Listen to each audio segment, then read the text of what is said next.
जळगाव जिल्ह्यामध्ये अनेक पंपांवर पेट्रोल डिझेलचा तुटवडा जाणवतोय। 2 ते 3 दिवसांनी होणारा इंधन पुरवठा इथे 5 दिवसांवर आलाय। पेट्रोल पंपावर पेट्रोल डिझेल मिळत नसल्यामुळे सध्या शुकशुकाट आहे। रावेरमध्ये पेट्रोल डिझेल भरण्यासाठी मात्र वाहनांच्या मोठ्या रांगा लागल्यात।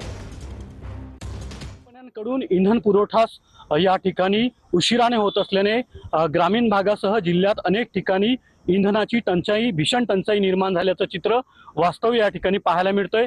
मुक्ताईनगर ग्रामीण भागातील जे कुरा परिसरातील 2 पेट्रोल पंपावर आहे, या पेट्रोल पंपावरतील पेट्रोल आणि डिझेल संपलेलं आहे, त्यामुळे या ठिकाणी शोकशुकाट पाहायला मिळतंय।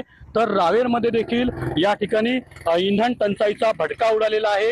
रावेरमध्ये देखील मोठ्या प्रमाणात पेट्रोल आणि डिझेल घेण्यासाठी नागरिकांची प्रचंड प्रमाणात गर्दी पाहायला मिळते। तर जळगाव जिल्ह्यात इंधन पुरवठा या ठिकाणी टंचाईचा फटका बसतोय। कॅमेरा पर्सन निलेश पाटील सह रवी गोरे, TV9 मराठी, जळगाव।